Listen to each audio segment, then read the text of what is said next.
Hello students, आज हम इस वीडियो में कवर करेंगे अपने क्लास 11th एनसीईआरटी मैथ के चैप्टर 9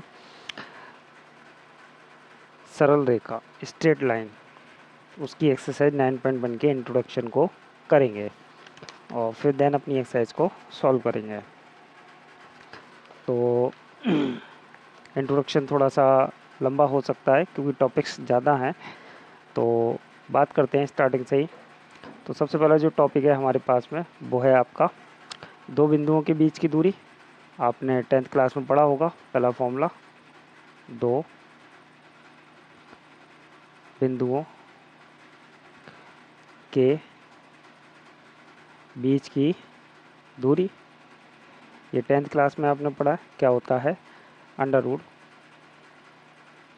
x2 माइनस x1 का whole square plus y2 minus y1 का होल स्क्वायर।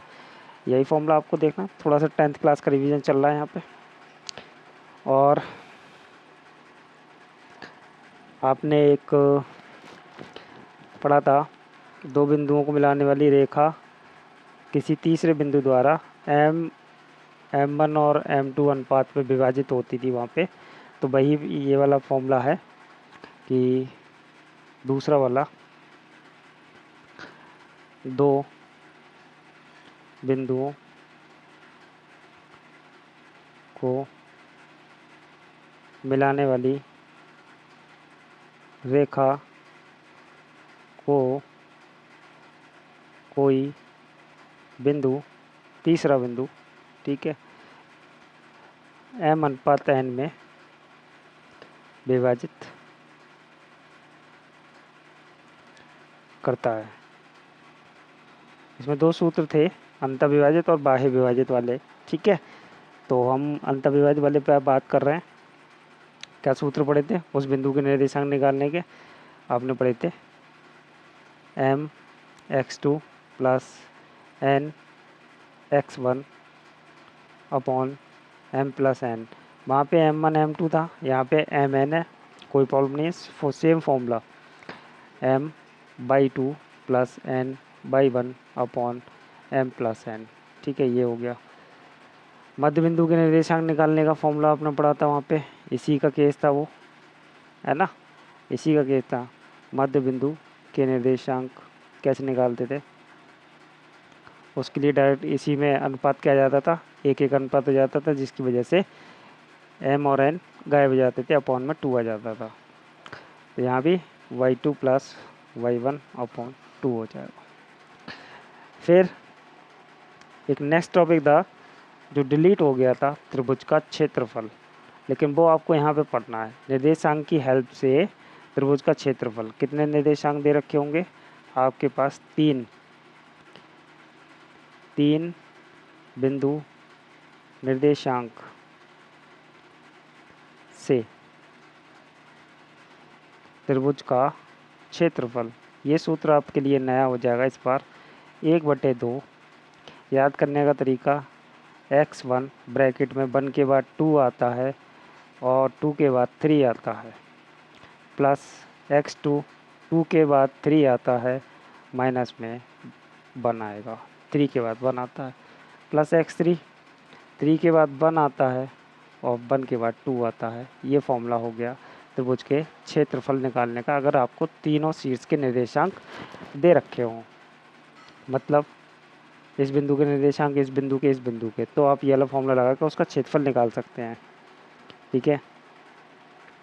और हम इसी से ही संरेख की कंडीशन भी 5 में आती है। संरेख, समरेख या संरेख बात एक ही है। कोलिनियर, इंग्लिश में बात कर लेते हैं, कोलिनियर बोलते हैं। तो कोलिनियर क्या, 3 बिंदुओं पे लगता है। ये कितने पे लगता है? 4 पे नहीं, 3 पे लगता है। तो हम ये त्रिभुज के क्षेत्रफल की मदद से कर लेंगे।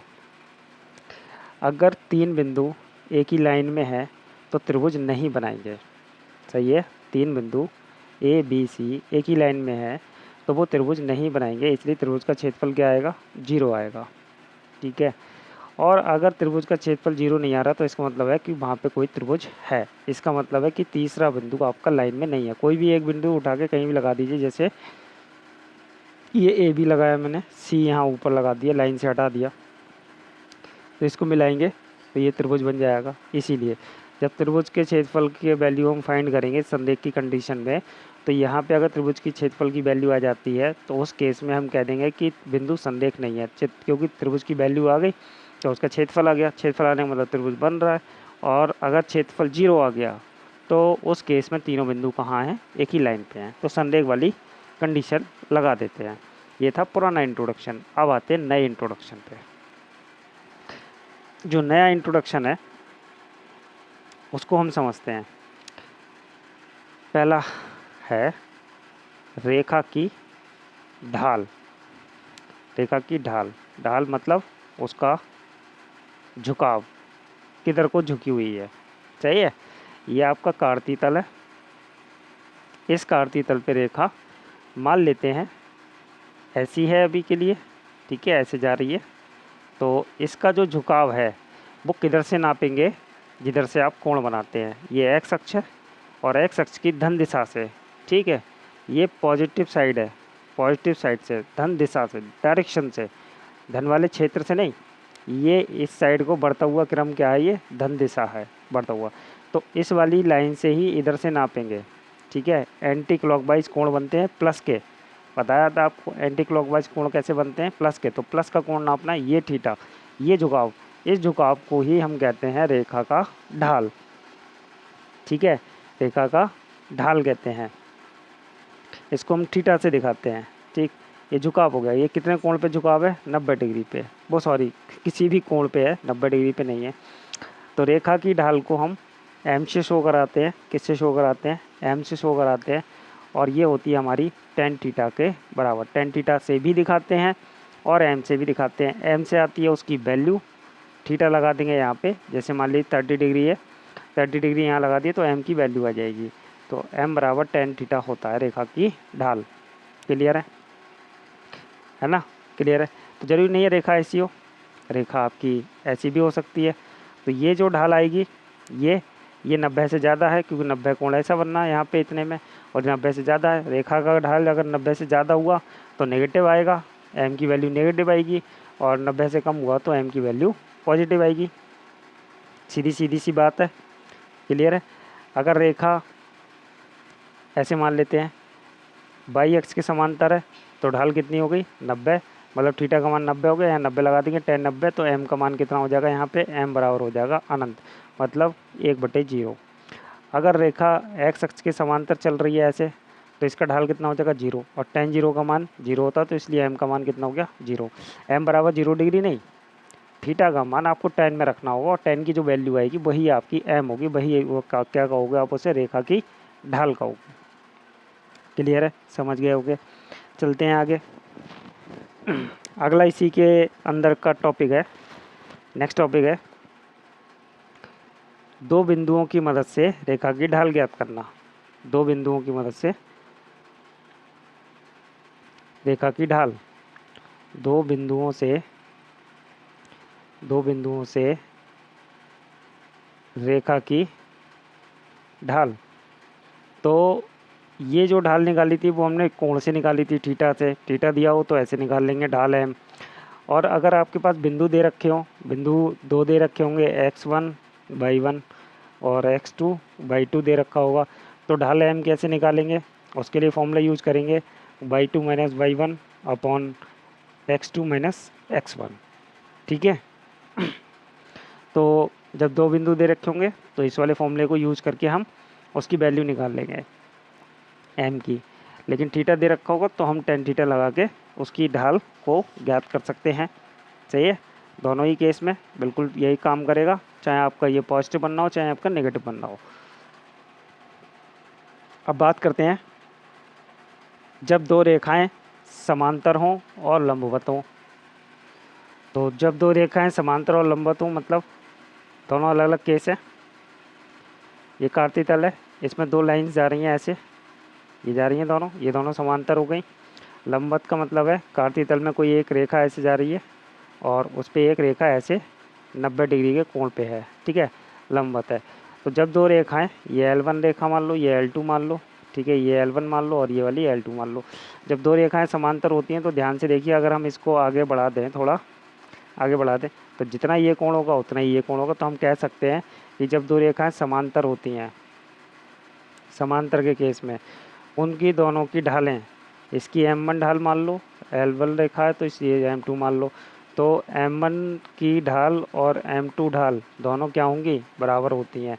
जब दो रेखाएं समांतर होती हैं तो उनकी ढाल बराबर होती हैं, और जब दो रेखाएं लंबवत होती हैं तो सीधी सी बात है कि उनकी ढालों का गुणनफल m1 इंटू m2, उनकी ढालों का गुणनफल -1 के बराबर होता है। याद रखना है, जब दो रेखाएं परस्पर लंब हों, कैसी हों, परस्पर लंब हों, 90 डिग्री पे हों, तो उनकी ढालों का अनुपात क्या, मतलब उनकी ढालों का गुणनफल क्या होता है, -1 के बराबर होता है।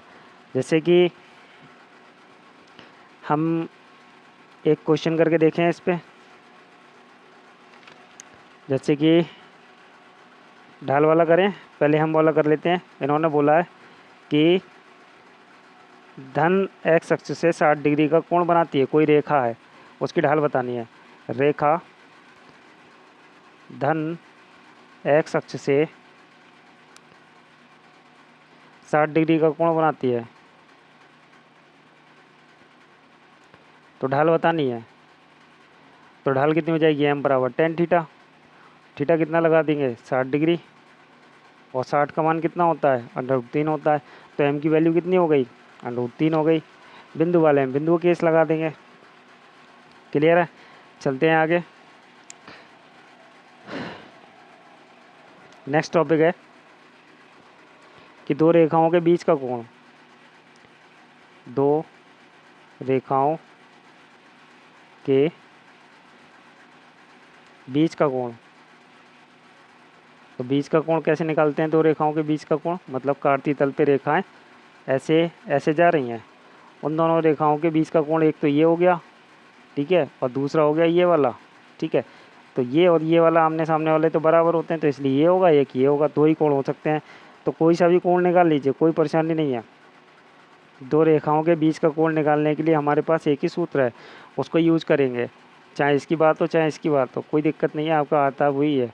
तो tan थीटा से दिखाते हैं उसे, tan थीटा से दो रेखाओं के बीच के कोण को tan थीटा से दिखाते हैं, और मॉडल्स लगाते हैं m2 - m1, दोनों की प्रवणताएं लेंगे, ठीक है। m2 - m1 1 plus m1 m2, ये आपका फॉर्मूला हो गया दो रेखाओं का बीच का कोण निकालने का। कोई सा भी कोण आ जाएगा, मॉडल्स लगा इसलिए ये वाला, इसकी ढाल ज़्यादा होगी तो ये पॉजिटिव में ही आ जाएगा, ये वाला भी कोण, ठीक है। दोनों में से एक की ढाल ज़्यादा है तो नेगेटिव बैठेगी, इसलिए वो पॉजिटिव हो जाएगा। क्लियर है, तो बड़े आराम से निकाल सकते हैं, ठीक है। तो इन्होंने कोई क्वेश्चन दिया हो तो देख लेंगे हम उसको। वो कहते हैं, सब उदाहरण दिया है, उदाहरण कर देते हैं, सुन लीजिए आप। यदि दो रेखाओं के बीच का कोण π/4 है, रेखाओं के बीच का कोण मतलब tan थीटा, tan थीटा कितना दिया हुआ है, π/4 दिया हुआ है दो रेखाओं के बीच का कोण, और एक रेखा की ढाल m1 दे रखी है, एक रेखा की ढाल m1 मान लो, ठीक है। दूसरी रेखा की ढाल ज्ञात करो, तो आप इसी फॉर्मूले में लगा दीजिए। तो ये कितना हो जाएगा, थीटा tan π/, ये थीटा का मान कितना दे रखा है, π/4 दे रखा है, तो tan π/4 कितना हो जाएगा, ये थीटा दे रखा है, कोण क्या होता है, थीटा होता है, थीटा लगा दीजिए। तो tan π/4 का मान, π/4 कितना होता है, 45, 45 का मतलब होता है एक लगा दिया। अब हमारे पास सूत्र है tan थीटा बराबर, tan थीटा बराबर सूत्र क्या है, m2 - m1, m1 कितना दे रखा है, 1/2, ठीक है, बटे 1 प्लस m1 1/2 है तो m2/2 हो जाएगा, और इसे सॉल्व कर लेंगे और आपका आंसर आ जाएगा। इधर वैल्यू लगा देंगे कितनी, 1, क्रॉस मल्टीप्लाई करके आंसर आ जाएगा, ठीक है। नेक्स्ट टॉपिक हमें दिया हुआ है कि नेक्स्ट टॉपिक आपका डिलीट हो गया है, ठीक है, 3 बिंदुओं की संरेखता वाला, वो हमने त्रिभुज के नियम से कर लिया, कोई प्रॉब्लम नहीं है। ये इतना इंट्रोडक्शन आपका दिया हुआ था, इन्हीं इंट्रोडक्शन के ऊपर क्वेश्चंस हैं, तो उन क्वेश्चंस को हम अपने एक्सरसाइज में लगाते हैं। तो इतना ही इंट्रोडक्शन काफ़ी है, और बाकी का हम एक्सरसाइज में सीख लेंगे।